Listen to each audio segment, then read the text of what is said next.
know that. So we gleaned off of you. My name is Amiri. Baraka. I'm a poet, political activist. You know, I think when we leave out, I guess we don't leave it out, but we take it for granted, the idea of slavery. And we assume that we're not slaves anymore. That's why we keep talking like that. Because you don't know, that was never lifted. You never became free. You know what I mean? And that's our problem, that we've never adjusted to the fact that we are not free. We are not independent. We are still slaves, you know.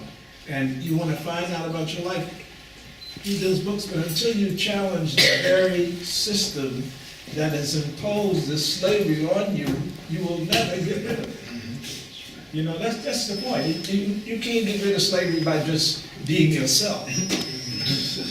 Like you say, you have to organize. And what the brother says about ego versus culture, you know, well, you know, what is an egotistical slave? No, but I understand it because we've been through this. But when you look at the history of the music, you know, when I was at Howard, me and a guy named A.B. Spellman's always to hit these people around. We had Charlie Parker, you know, what is it, we thought we was very hip. But I had an English professor named Sterling Brown, who me and Toni Morrison and what's his name, Lucille Clifton, and sat up in his class. And if you look at the literature that we produce, his spirit flows through that. You know what I mean? And when he told us, he said, well, you think you're so hip. Come to my house, I want to show you something. So we went to his house, got a whole wall for the 78s, you know, I think 45s had just come in. I went to college in the 50s. And he was there looking, you know, marveling at it, organized by genre, by chronology, by the person's name and everything, you know. And he said to us, he said, hey, that's your history. I didn't understand, I understood what he said, you know. But the question that you really raised was something much deeper than that I didn't quite understand until years later. It was about 10 years later that I understood what he was saying. But if you listen to that music, they tell you about their lives from the very moment they got here. And each time the music changes, it's a whole lifestyle has changed. You know? So you listen to music of slaves, you listen to music of just after slavery, when the blues comes up. You know, then you listen to the music of people in the South where they, you know, picking cotton. You know, and you listen to the music of people going north, what they say, you know. And if you study the music, which when I wrote a book called Blues People, that's what I did the whole year, is nothing to listen to blues, listen to blues, listen to blues, listen to blues, write down anything blues, listen to blues. Because that's the chronicles. You don't find it in these books unless it's jerked around, you know that. You try to find your history in American literature, it's very difficult. Very difficult. So that I came to the conclusion, looking at the music, how each generation changes and adjusts and tries to make it. You can hear songs about trying to get work at Ford Motor Car, you know, when they were going up. You can hear that. I tried to get a job, Mr. Ford's playing. I mean, you can hear just clearly. And so the point is, we should never doubt our abilities. You know, we should never doubt our ability to be, because you're alive now, after all the years of people trying to kill you. I don't mean accidentally. They're trying to kill you, you're still alive. And the music that you make is, let's say, as great as any music coming out of this place. I'm not gonna put it down, you know, every music coming out, but I know the music that you make is as great as any music coming out of here ever. And this is what Du Bois said. I was trying to get it, I don't know if I can hold on to it. But he talked about it. I don't know, I need to throw it away. But anyway, if you read the quote, we wrote a thing about Willie the Lion Smith. We're doing that tonight, a performance of Willie the Lion Smith tonight. And we wrote an opera on Willie the Lion Smith in the 70s. And it played at NJ Pack, which was the performing artist before we got character assassinated. But talking about that, you know, Du Bois begins by saying, little beauty has the Creator bestowed on America, except the beauty that its slaves had made. He said, ironically, that the slaves had created the most beautiful sound yet to come out. And that's clear, you know, because he was a scholar, he wasn't just a nationalist. That idea that we had to somehow use that music to overcome our other kind of limitations. For instance, in 1965, we went uptown. I was living in the village. I was living down here. And it wasn't until Malcolm X was murdered that it seemed to me that it was no longer just a civil rights movement, they were trying to kill us.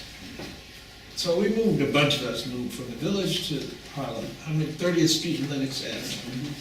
I had some money from a play called Dutchman.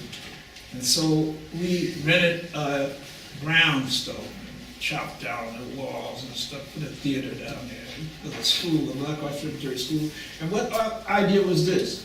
We said, if we're so profound, if we're so hip as artists, how come we're not giving it to our people?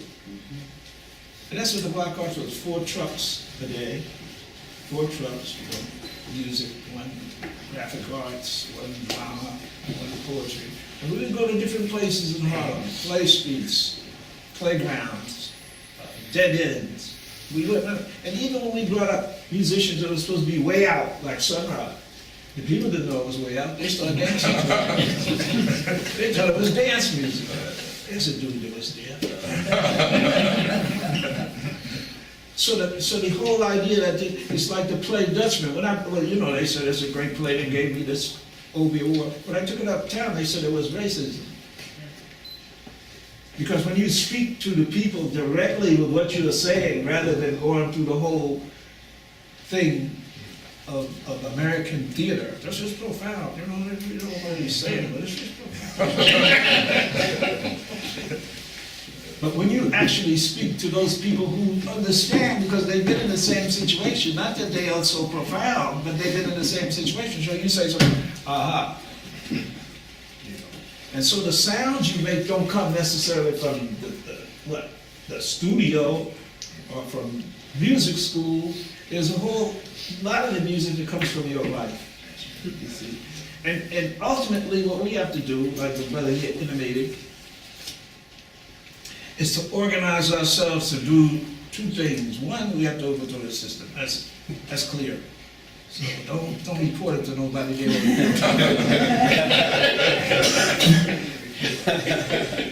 You know, like my son is running right now for mayor in Newark. Why? Because you cannot do anything in these cities unless you try to take political power. See, what you're talking about is what Du Bois called the Sisyphus syndrome. You roll it up, and they roll it back down. Everything you roll up, they cop, and you roll it back down. Whatever you do, they cop. There's no music in the United States without having roots in Afro-America. There's none. You know, but then you look up and it'll be Fred Astaire who's been a tap dancer. You know what I mean? I mean, that's what you have to face. But the point is, I wouldn't care if Fred Astaire cop tap dancing if I had a place where I can see the tap dancing I want to see and promote that. I wouldn't care, because everybody cops from everybody else. You know, there's no Duke Ellington without European music. Yeah. You know, he copped. That's for sure. You know what I mean? But nobody, I never heard Debbie see them running over here saying, Duke, you cop, give it back.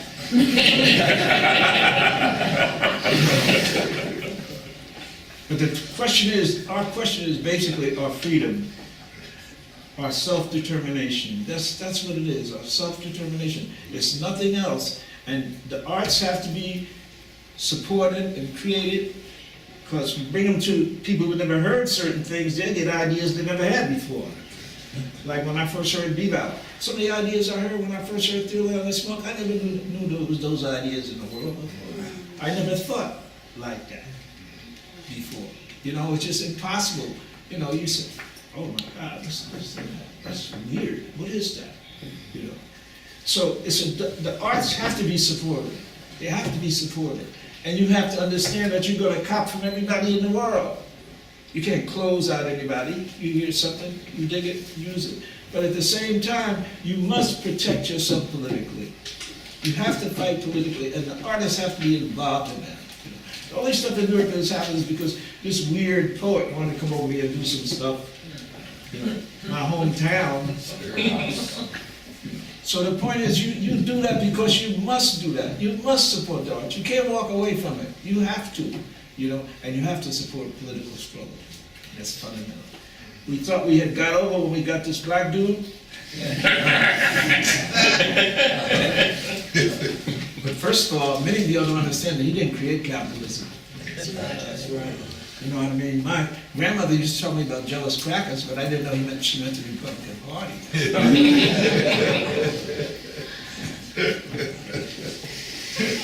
No, but I mean, you have to take part in the political struggles in this country. You cannot not take part.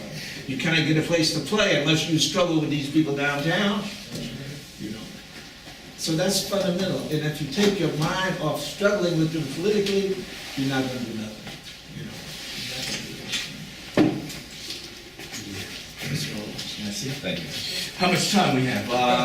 It's 3:36. How far can we go? You can go at least to 4. We can go further. We can still go to 4. As long as it's hot, I'm good. The thing is, since we're down here, we have more time. There's not a film until 5, and I think, and I as I said, I hope this is an ongoing discussion, and that today is just the beginning. And so, Okay. get busy. A couple of things. 4:30. What? Film starts at 4:30. 4:30. Oh, film All right. at 4:30. All right. So we got till 4:30. All right. All right.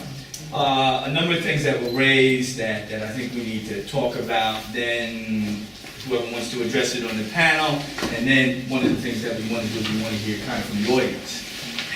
There was a question in terms of the black audience. When you talked about it in terms of, you know, back in the day, unless it was at the East, that you didn't see the black audience. But whether we talk about Olatunji's, Uptown, whether we talk about all the Brooklyn clubs, whether it was the Blue Coronet or whatever, whether we talk about Count Basie's, whether we talk about the fact that, well, when we created the East and the festival and everything else, it would be whether inside or out in the street, like Amiri says, people would see Sun Ra, and they might think it might be a little strange, but it didn't stop them from dancing to it, enjoying it, and seeing the magic of that particular music. You know, we can talk about the miracle of it's raining and Sun Ra played and the sun came out.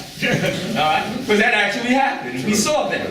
But at the same time, we also need to talk about the influence of Sun Ra and John Coltrane and Albert Ayler on popular music. Earth, Wind and Fire. I mean, just look at that. Parliament Funkadelic. James Brown. You listen to Superbad, and you hear Pee Wee Ellis, and he's playing Albert Ayler and John Coltrane. All right? So the fact of the matter is that this music has influence beyond whatever it is that sometimes we think it has or will admit to. So we have to talk more about that. It was raised in terms of this year, 1980, 1986, somewhere around there, somewhere in the 80s, when the problem occurred. When we had all of a sudden this particular disconnect. Is this cultural? Is it political? You know, if it is, what is the nature of what happened that allowed that disconnect to take place? Now, one of the things also, I mean, we have to say and talk about is, you know, we got this issue in terms of race. Yes, we know it's a social construct, that it's not biological, but at the same time, we know that there is a political, social, economic, and legal content to race. Okay? And that if not for that, it wouldn't make any difference. But in America, based upon all of these particular things that we know about, whether it's legal, political, social, economic, etc., we know that race means something. Okay? Now, yeah, on one hand, you know, white folks were talking about Baraka. Well, he may not be too bad because he's half white. All right? That's what some people say. Okay? And of course, I mean, the irony of all of this is that, well, hey, you know, he got elected. And my children were trying to convince me to go ahead. Many of us didn't believe that anybody of African ancestry could ever get elected to be president in this country. But now the fact of the matter is, ultimately, what does that mean? You know, and in many instances, it may mean that by the time that you know, this particular term is over, we may be worse off than we were 10, 15, 20, 30 years ago. See, Du Bois said they only give you something to help them with the rest of the world. Give you a little, you know, ice cream, watermelon flavored ice cream they give you now. And say, go deal with Arabs. You understand? Like 911. That's still going on. They ain't left there. They have not left there, you know. So. But let's look at this in talking about the 1980s. You know, I think it's very important to look at the Barks at 65 and look at John Coltrane's performance in Harlem at Opportunities in 1967, his final performance. That performance, I was there for that. There were wall-to-wall black people who were conscious, you dig, conscious nationalists, folks who wanted to hear John Coltrane's music in the most avant-garde of his avant-garde state, right? Playing with Pharoah Sanders, Alice Coltrane, Jimmy Garrison, Rashid Ali, right? And they were there. So here's the thing. There was a conscious attempt to bring the music to Harlem in both of these instances, right? There was a conscious attempt at the East to bring the music in the black community, right? Now, that was not the case with the loft movement. Right? We were not consciously involved in bringing the music, you know, to our community, right? So therefore, in 1980, we look at the result of that.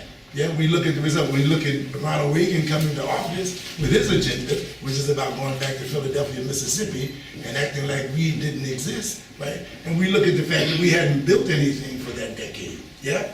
You know, so where we're at now is a result of us missing the information, missing the link from 1965, 1967 on, and building something on sand, right? Building the castle on sand, basically. See, the thing is, the music, if you talk about music, when did the music leave Harlem and why? That's number one. Why did it leave Harlem? Because white people used to come to Harlem to dig what we used to do. See, in the 40s with the bebop revolution, the music suddenly left Harlem. It went down to what? The street, which was actually, you know, an exit from the black community over there. And then, copying that, it never went back up to Harlem. Never went back. By the time I came to New York, we wasn't going to Harlem like our young folks used to go. We was going to the Village.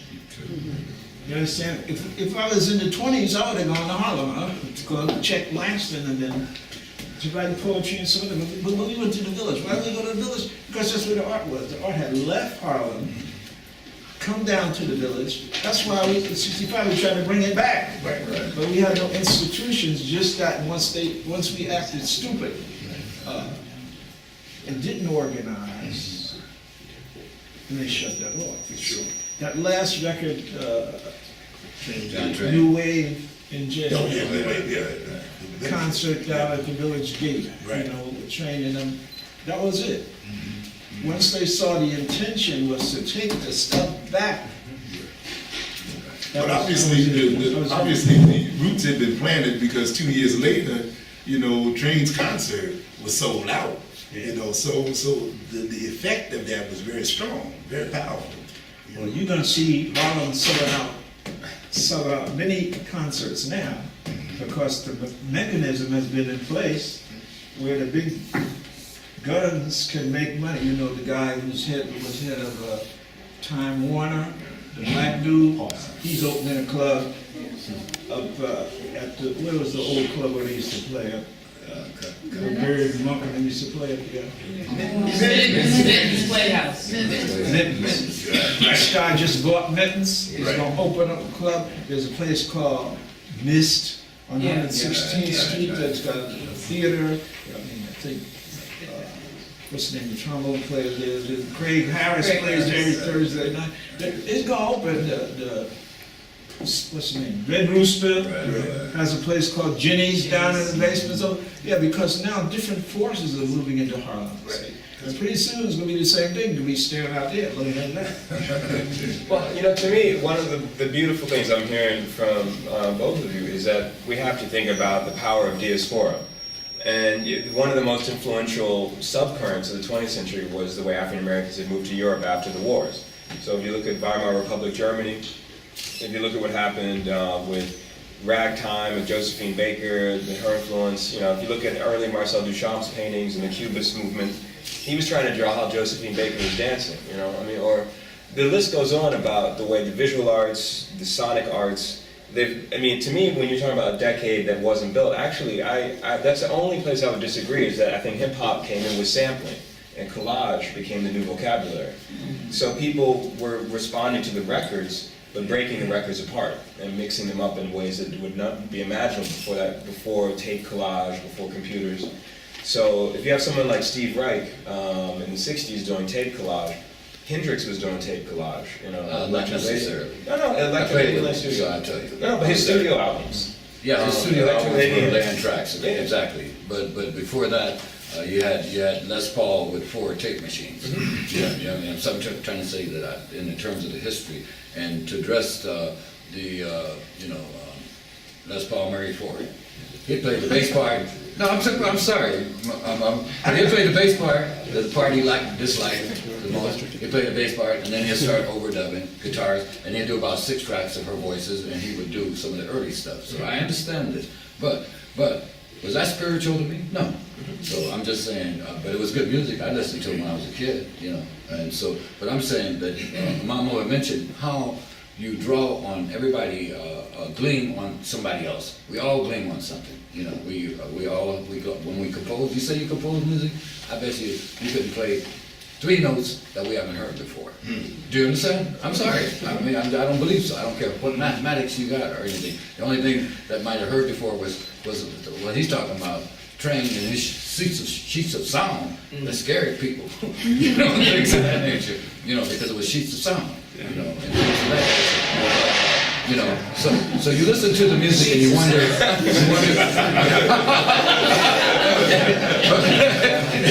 This was appropriate. But you listen to the music and you wonder. He was talking about Sun Ra. I had the opportunity to play with Archie Shepp, Albert, all those cats, and Jimi Hendrix. Okay, he played with Roland Kirk. People don't know that. He played with Sun Ra. He played with Taj Mahal, Richie Havens. He played with all. He just loved to play. He was one of those kind of guys, and he gleaned off of that. And so you could hear Sun Ra. I could in his music, and although he was the type of guy. People wonder which he's playing the same RP, or rhythm and blues, or so-called rock notes, the 3 chords. But he had passing tones that people think he's changing keys, and he's still, stuff that people don't even realize. They'd be saying, "Oh man, he changed keys 3 times, and he's playing, this note," but it's only passing tones, and things of that nature. And that's what's happening in the avant-garde music. So as it goes on, now you think about it. Okay, well, hey, I was there. I played in Harlem with him and with Jimmy, and it was a block party, and it was all basically black people trying to bring it back to the community. This is after the Woodstock Festival and things of that nature, and I'm just saying that everybody, as he was saying, everybody gleaned off of somebody, and the music, the involvement, and so as you were saying, see, the involvement is not hip hop, because hip hop, you could create beats, you could do this, and you could lay layers. Okay, that's, as I mentioned before, I think that's what's the music across the world, even more popular in Europe and everywhere than jazz. All over the world, people are bouncing to it. But there's something after that, and also the message. See, I mean, you sit here, and the message of it is not, 9 times out of 10 not spiritual, unless you go to church. What you talking about, hip hop? Oh, yeah, hip hop, you know. Different genre. Well, listen, It's a different genre. well, what I'm trying to tell you, as far as I'm concerned, I want to respond. What's Tupac? What's Tupac? Let me respond. Questions from the audience? I've got to It's coming. Yeah, I gotta respond to this just for a second, because I mean, I did the first hip hop remixes of Amiri, Baraka, I produced Saul Williams. Do you remember Black Dot and the Elizabeth? Yeah. Oh, yeah. So I definitely think there's a creativity of tones that you will not hear because they haven't been juxtaposed. If I take a record of Amiri and mix it over Shikahachi flute from some Japanese musician from 1950, take a jazz drum solo from 1975, a horn from 1980, those people have never been in the same room, let alone the same concept. But that is where I think collage is new, is a vocabulary that most kids are growing up with. I'm going to agree with you. Because see, I was in a period where they had word jazz. You know, Lord Buckley. I was in Topanga County years ago. You understand? We were playing in Hollywood.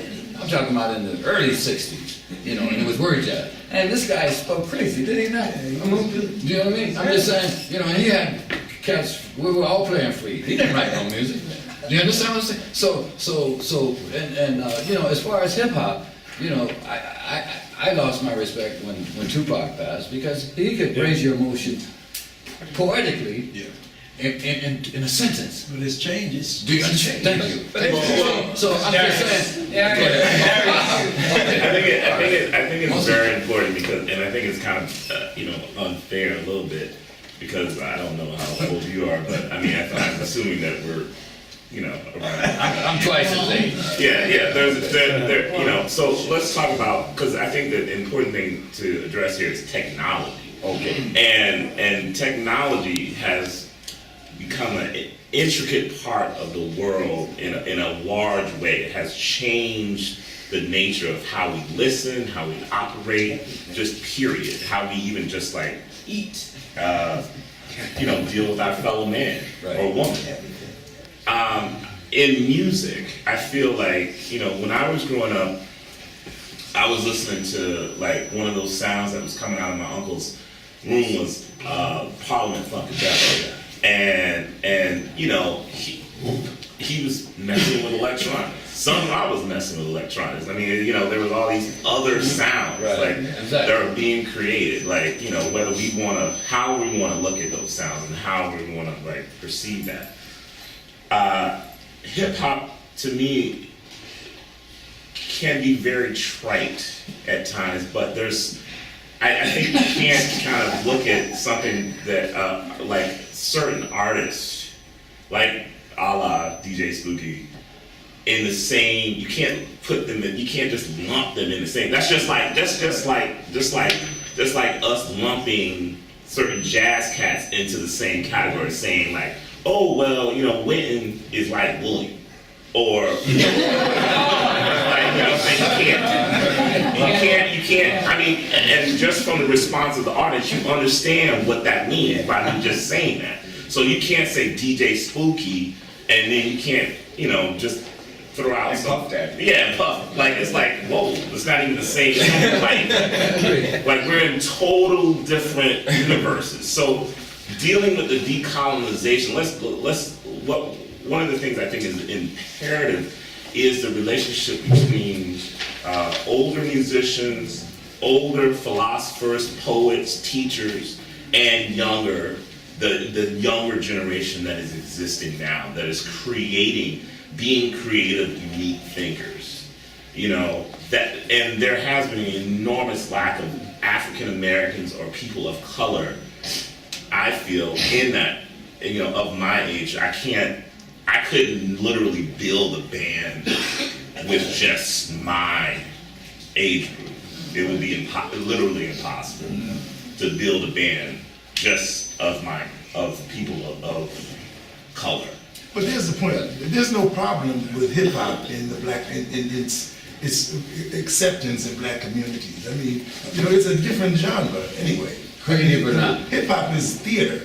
You know, it's not. You know, I mean, I But don't so wanna- is jazz. You know, yeah, jazz is Yeah, partially see, and theater, the but it's problem more is music than if theater. you lose sight of the fact that jazz music is not theater, that's the problem. Well, when That's- Sultan did it, it was theater. Yeah, and that's why he was popular, and that's why his records are selling at like $50 a pop or like $100 and some odd dollars, because he understood that. First of all, to talk about Sun Ra was one of our great geniuses, and we didn't appreciate them.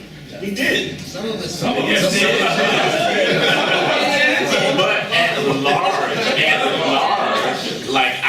at large, we didn't. Like my parents, like they would have been afraid of Sun Ra. You know what I'm saying? It was a white kid in Richmond, Virginia, that played some Sun Ra for me and was like, "Dude, this is the ish," and I was like, "Yes, it is." You know, I mean, race and all that stuff that's considered now. African Americans apart. I think I don't know exactly where you're coming from with the pan-racial thing, but I'm a believer that we do need. There is something mystical about African Americans playing music together of any generation. There's something there that's necessary and needed in the avant-garde and in mainstream jazz music.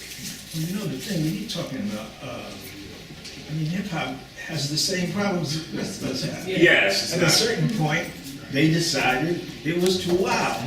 And then they was gonna make money from it. They copped it. And at a certain point, then you no longer talking about social struggles, like Africa, and they're talking about, fight the power and whatnot, the early public enemy. At another point, you're just talking about, drugs, sex, and that's what you're talking about. And then that's where you can disconnect yourself. And that hip hop ain't nothing but spoken word blues. That's all. It's just another genre of blues. That's all. Yeah, and so we cannot demonize it. That's the. I mean, if you listen to the pygmy music, which when I do, is the first hip hop. You see, because they're doing and they're talking about maybe capturing an elephant or doing something, and that's where, and that's the root of it, the pygmy music from the Congo. Okay, and I mean the problem, one of the problems I see is what I notice is that in the black community is that they have. And you can look at your BET Awards, your Ebony Awards, your Essence Awards, is that they have black music, but the music that we do has been taken out of the mix, okay? They never gave, we're not on it or mentioned, Yusef Lateef is 92, no one's giving him any award or mentioning him in the community. Go ask Jay-Z, does he know who Yusef Lateef is? So why didn't he create an award for Yusef Lateef? And Marshall Allen just turned 89. Come on, you see. So now, so that's the problem I have with the established black intelligentsia or ignorancia. Is that they've taken us out of the mix, and I think the reason they've taken us out of the mix is because what we're doing is really real. Raw. Yeah. Okay. Well, I would just like to tie into him, the brother here. We are in total agreement. And see, what I'm looking as being a grandfather and a great-grandfather, I'm looking at the young people. I look at my 6-year-old son, my 12-year-old daughter. I look at people. We need the younger people to bring this through the social media into able to get our message out there, because how many records are you on? You're on hundreds, like myself, okay? But how much airplay are we getting? So through the social media, we can, in those days, when you were around, we'd say, hey, we all could make a record, but who could get your airplay? So through the... That's commerce. That's the commerce. Commerce rules this. It's not about art. It's not about how great your art is. It's about commerce. I agree. And when they decide, that, okay, we got enough of that avant-garde shit, all of them, you see what they do? Let's go to fusion. Okay, right, And right. that's nothing but social betrayal. Right. That's all it is. The establishment, like you call it, us controls all the arts. You understand? And they decide when do you think people say, okay, enough of this avant-garde, let's go to fusion? No, they change it. They change it. They say, no, we have to go do this. We want to sell these records. We don't want them so, because, look, that's why they have white music and black music, because if everybody listens to the same music, they have the same ideas. You know what I mean? And they could not handle the ideas of young white people walking around with the same ideas, although hip-hop gives them some of the same ideas. But it's commerce that controls. It's commerce. It's the state. It's politics that controls. It's not art. It's politics that controls. The question is, that's why you have to face them off. You understand? I mean, you know, well, I don't want to sound monotonous, but it's the same thing, you know? Now, one of the things that I think that we can't underestimate is, you know, we talk about colonialism, but we need to talk about neo-colonialism. And very clearly, when you talk about all these Negroes who won't give awards and won't do this, that, anything else, it's because very clearly they have a particular role in the society to play. That, you know, when we talk about Winton, and, no, we have jazz at Lincoln Center. But when you look at what is presented and called jazz there, it's very clear who the gatekeepers are. That if it's Winton, if it's Stanley Crouch, if it's Albert Murray, if it's whomever, they're only doing the bidding of certain other corporate interests, very, very clearly. All right, so even when they attempt to try to present something that is authentic, it doesn't work. I mean, give you a good example. Reggie Workman did a choral piece, you know, where he had music and he had voices. He did it at Jazz at Lincoln Center. The sound was horrible, which never happens at Jazz at Lincoln Center. And then they were supposed to record the stuff, which they do everything. They didn't even record it. Okay? So we need to understand what that is. Well, who didn't record it? Jazz at Lincoln Center. Now, of course, Reggie needed to make sure that it was recorded, but they didn't do it. Right. And he hadn't made any other kinds of arrangements that make it happen. Who do you think Jazz at Lincoln Center represents? The Koch brothers. No, who do you think they are? Yes. They asked me to teach a course to Right. KCR. Phil Shaft. Phil Shaft, yeah. 2 days before the course was going to start, this guy called me and said, the course has been canceled because nobody came.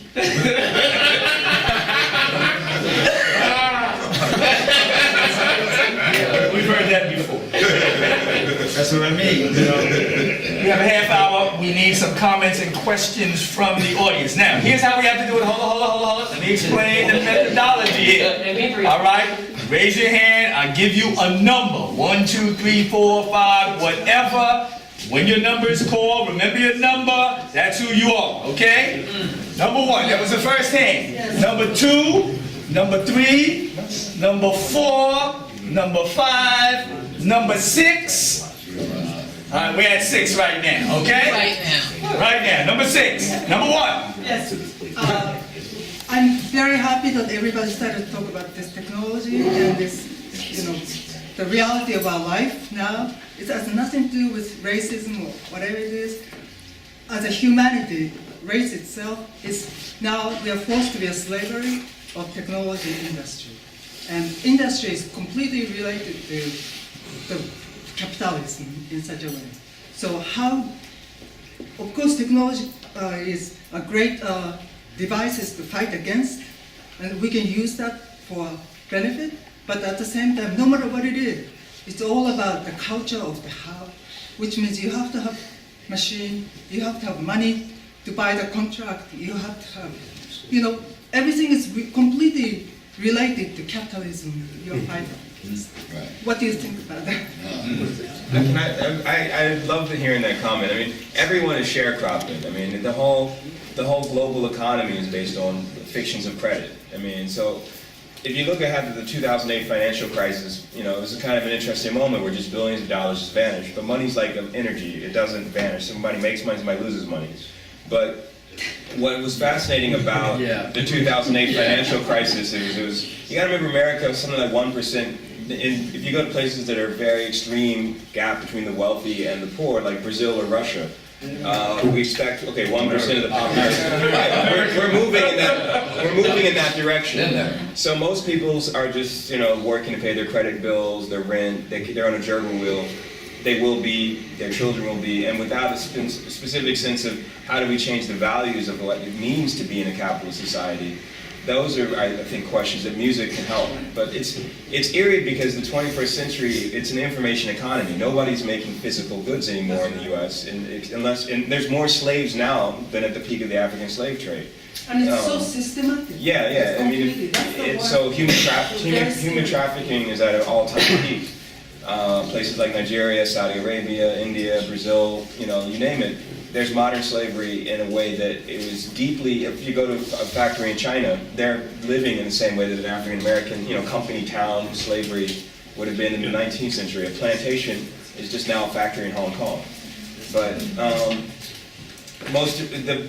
think the beauty of right now is that people can exchange information and be more aware, and that's the beginning. I mean, that's my own theory. I just think that technology is like this huge. I mean, the Matrix was an Afrofuturist myth as well. I mean, it was the Oracle. I remember I always chuckled about the fact that it was mostly black people trying to tell white people how to bend spoons or which pill to take, the red pill or the blue pill. Morpheus, aka Lawrence Fishburne.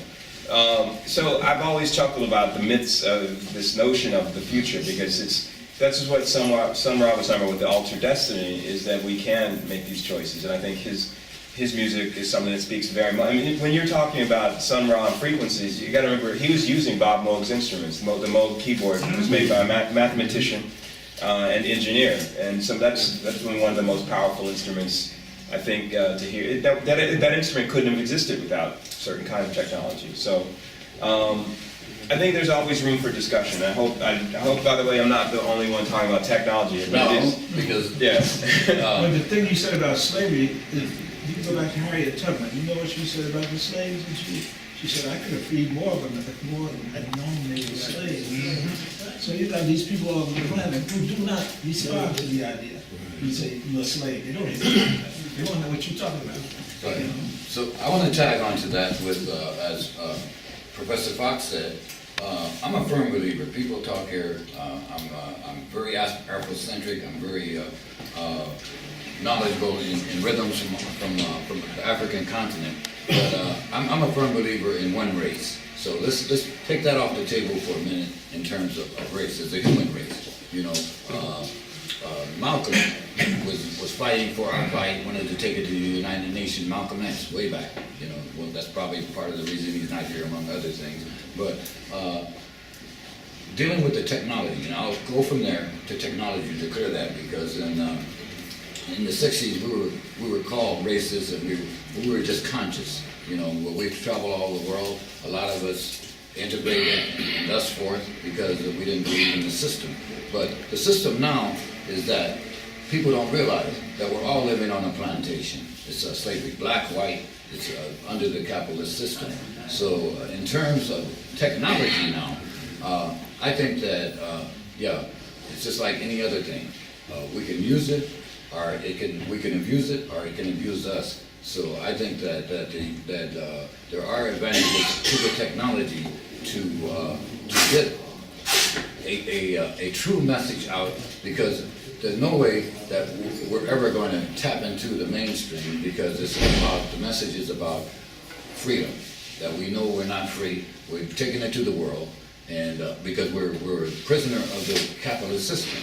So I think that through the technology we can do that, and hopefully, the government with all their sourcing of information won't take us off before we can pass it on to people and have an understanding.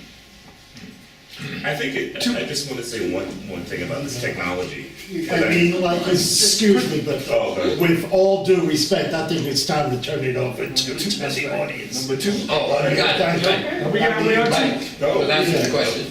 Okay.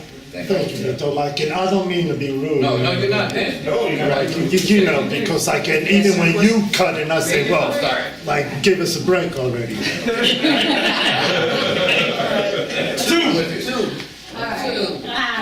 So much is going on, there's so much to talk about, we need to keep this on, I hope this is ongoing. But I'm two, I'm Miss Two.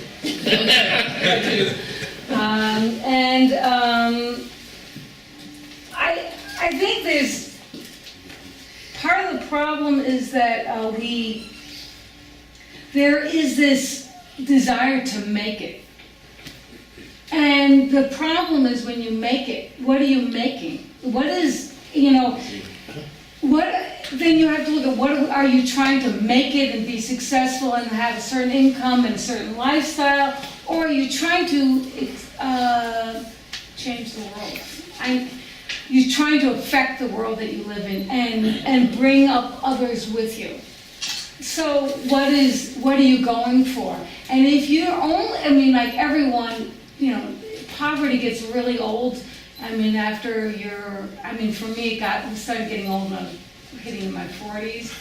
I had done it for a while and I was getting a little tired of it, not being sure I could pay the rent every month and things like that, or where are we getting money for food. It gets tired. So I understand wanting a certain amount, but if you're making it, has to become making it with others. It can't be just making it, otherwise you're the only one who made it and you're all by yourself. There aren't enough musicians, black musicians in your age category in this music because we didn't look out. We weren't looking out to make sure that others had this available to them, that it wasn't on the table for them. And it's not an accident. The closing of all the black radio stations in the early 70s wasn't an accident. It was an agenda item. It was an agenda item. And, and another thing that's going on now as opposed to then when there was all this, like you said, we have to move forward, because at that point in time, the country was optimistic. Now the country's pessimistic. All right. Now I'm not talking about whether you're personally an optimist, but when your environment stops believing in what is possible, it stops trying to change what is. When you're in a part of it, and when the whole environment is pessimistic, that's also someone's agenda item, I believe, or it ought to be our agenda item to empower. That's what I just had those comments. I had to interject. Number 3. With the topic of decolonizing music and trying to bring the music back to a larger black audience, I think that was one of the themes of this discussion. I had the benefit of presenting in DC, and I was just thinking over the years of the people that we presented on U Street, which is a major black venue that's quickly changing. Just like all of these communities you're talking about changing in New York City. I was trying to think about who does the best and who comes out in the largest quantity of audience. And I know William is one, and Bill Cole is another, and Cahilla's Ethnic Heritage Ensemble is another. There are people who don't come to any concert, black folk who don't come to any concert, but they come to all of those. And I was just trying to think of some unifying point between these groups. They all do talk about changing the world in a positive kind of way. There's some indigenous instrumentation that allows some elements of teaching about the history. So I was just thinking about that. I was wondering if there's some common denominator of presentation that can be put forth that causes black folk, and particularly younger black folk, to come out. And those are the commonalities that I've seen in those 3 artists who, of all the artists we present, there's folk who never come to any of our concerts, but they come to our concerts. Black folk. From the vantage point of producing at Sister Space over the last 14 years, I don't think that there's any way that you can determine who is going to come out. You know, I think that it really has to do with the development of the artist audience, and you know, it's really just a, you know, it's just a chance thing. You know, there's some people I agree with, and some people who will always fill the house, and there's some people who, no matter what, they won't fill that. But the thing is, if we have it in mind that we're presenting music, and everybody we present should be given an opportunity to present, I think that's the bottom line. You know, it's not whether, because we're not in this for commercial venture. You know, we're not capitalists. You know, although we've got to pay the rent. You know, but the reality is that we need to be able to know that everybody needs to have an opportunity to develop their craft. Number 4. Yes, I'll just say to be or not to buy, and you can take that with you. But given the title of this session, I had some anticipation and anxiety about how it would really be covered. And I noticed that we, even though it has communities of color, we kind of stuck within the African black music thing. So that's a question, that's part of my question in terms of when do you think this decolonization actually began to happen? Because as black people began to move from, you know, Africa and around, there was always periods of time where we might have even colluded in the bastardization or the decolonization of our music. And the one particular area of time that I can think of is that when black people start feeling that they could go to school and they can get educated, a lot of times that after they got their degree and began to make money, they say, well, you know, that culture that I had behind me, I have to put down. So therefore, they kind of aspire to another form of, quote, culture, whatever was, you know, defined as culture in a particular country. So I just, you know, wanted that particular piece to be talked about. Maybe I didn't explain everything, but those are some of the points. You know, decolonization, well, when? How? Now? When? I mean, there's no accident that we have hip-hop if I played John Coltrane and I read a poem by somebody else in my house and my son was listening. So when he grew up, he had to take in that and create it to the next step. So, you know, I don't want to put down any music because it's all part of the movement of how we are going to progress. And that's something that I wanted to put out there to you, to either, and to, it's not necessarily communities of color. In this case, in terms of what you were talking, or we didn't even talk about communities of color, we talked about black music.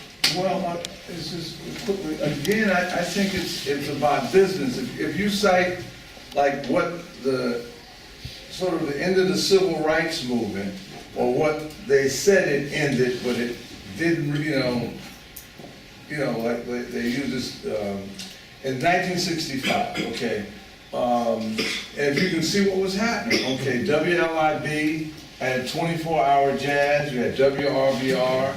You had a drummer named Sonny Murray, all right, went to Columbia Records and said, I want a record date, and I'm not leaving till I get one.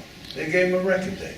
Recorded with Clifford Thornton, Jimmy Garrison, and if he went to Columbia Records now, he couldn't get past the guard to go upstairs. In 1965, you had your what your slide is, your post-Beatles period, pre-Beatles period. Yeah. Okay, in 1965, the Beatles came along. What happened? Okay, I noticed first of all in the music stores, instead of having acoustic basses, you had electric basses. You had electric guitars.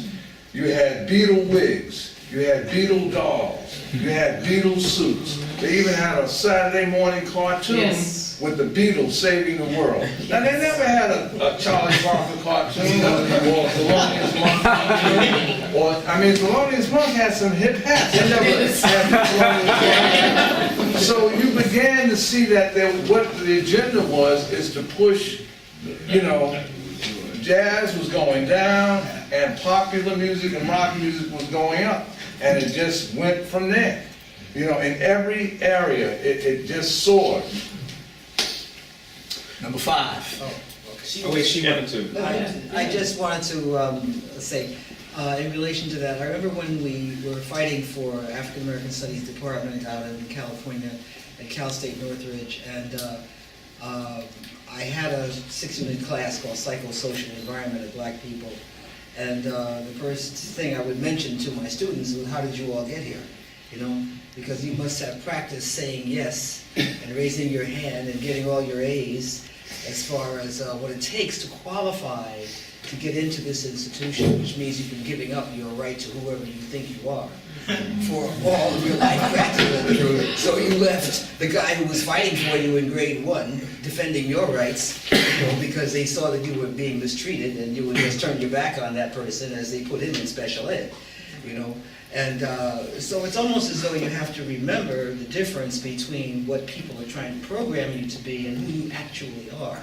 Why are you on this planet? What are you here to do? It has absolutely nothing to do with how you may choose to or have to make a living, to earn $1, to pay for those few things that you actually get, your rent and your house and things like that.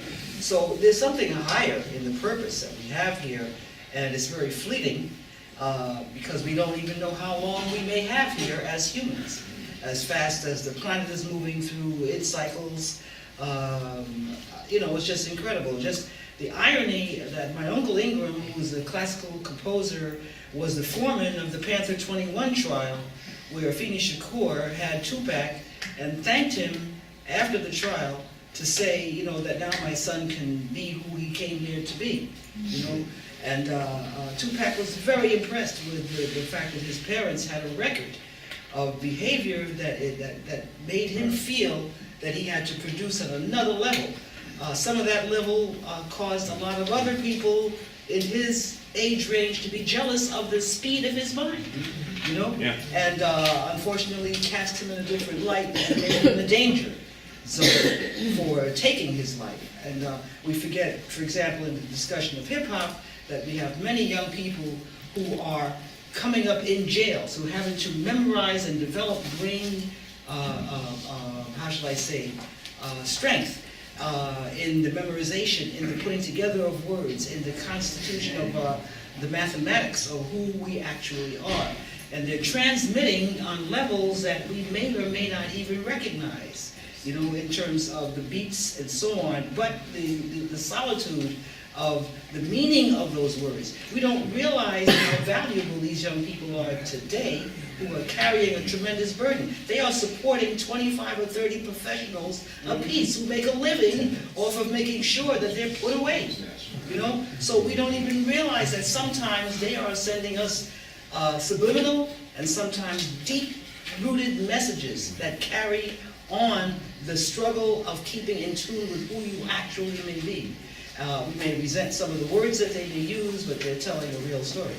And but in any case, it's mostly keeping in touch with who you actually are, who you are as a person. That's important. Sometimes the music can do that. Sun Ra was a master at the understanding of the connection into the universe. You know, he's a master. You can go in. I don't know what shape you might be when you walked into his concert, but you'd be totally tuned. I mean, your whole body would be tuned when you walk out. Number 5. Can I just say that we have 10 minutes before the film begins? We're on point. Okay. Number 5. Are you going to introduce the film? Number 5.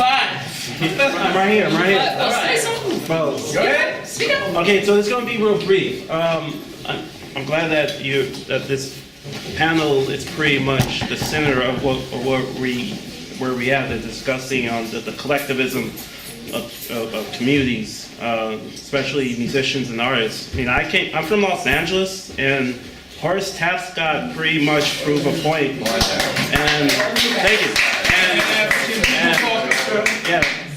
But it wasn't until the passing of 1998 that really, as a personal development, it was after his passing that pretty much got me in touch of what Horace Tapscott and UGMA represented. At the same time, with Sun Ra and musicians of Chicago and St. Louis and so forth. So I think that putting having like an ingredient to describe how that functioned in the way that it was revolutionary, as well as another level of making music away from the commercialization, you know what I mean? And second thing I wanted to mention as well, as a question from the first, how can you redevelop collectivism in today's time that it was you can't revisit the past, but also make it more, how should I say it, vital for today's times, you know. And the second of all, I mean, you mentioned about education and political power. I mean, political education is important, you know. I think understanding liberalism, socialism, and communism are like the three categories that needs to pretty much be the center point of political education, as far as, you know, educating the people why we're in this mess in the first place. So my question is this also: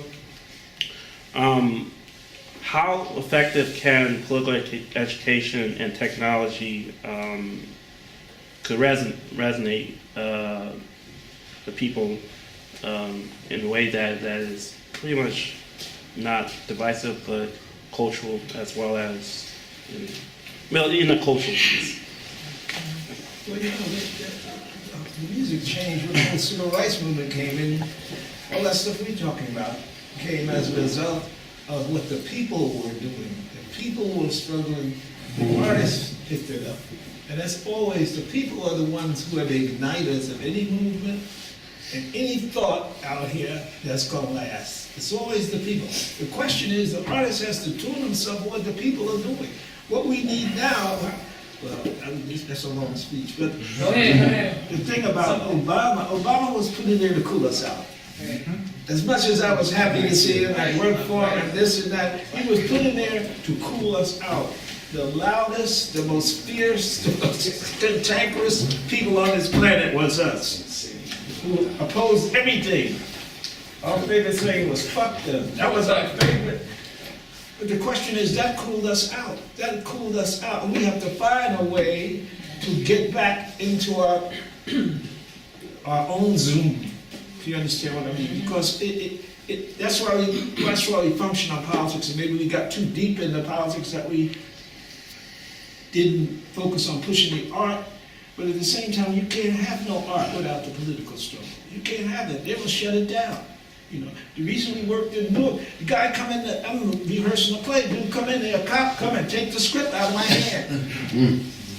We having a poetry reading, they put a cop there to block us from going to the place where we have the poetry reading. That's 1958.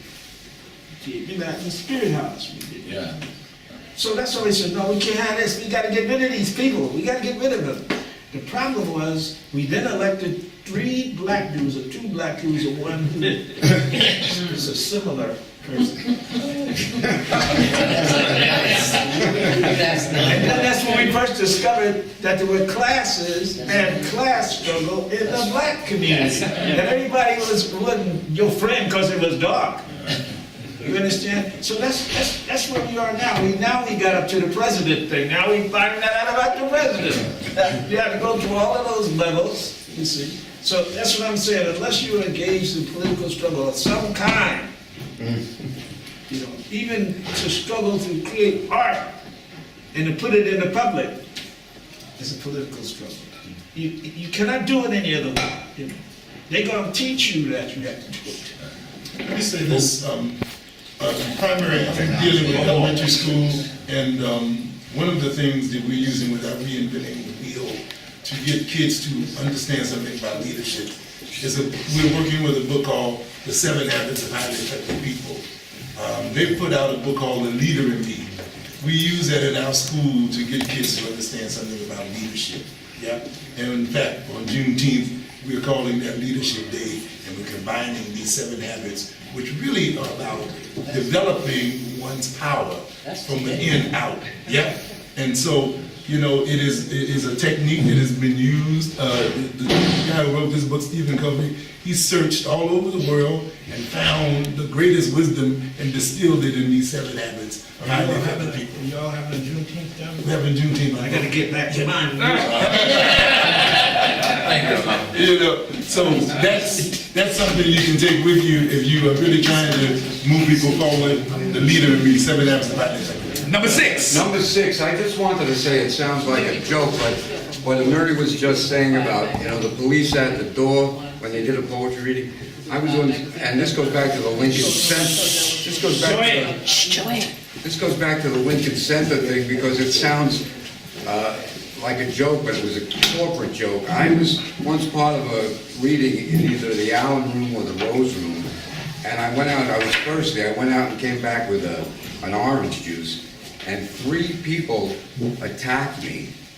Very politely attacked me at the door and said I couldn't drink my orange juice. And I said, why can't I drink the orange juice? And they picked it up and looked at it and said, well, because it's not part of the Coca-Cola Corporation. And I said, well, what if I go out to the toilet and drink it? They said, well, the toilet's too close to Dizzy's Coca-Cola.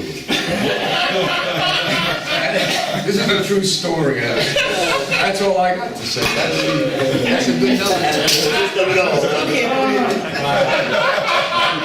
Okay, we made it in terms of time. The movie's gonna start. I'd like to thank everybody. This is the beginning of, I hope, an ongoing conversation, which will take place in a number of other venues, electronically, social media, and some other things as well.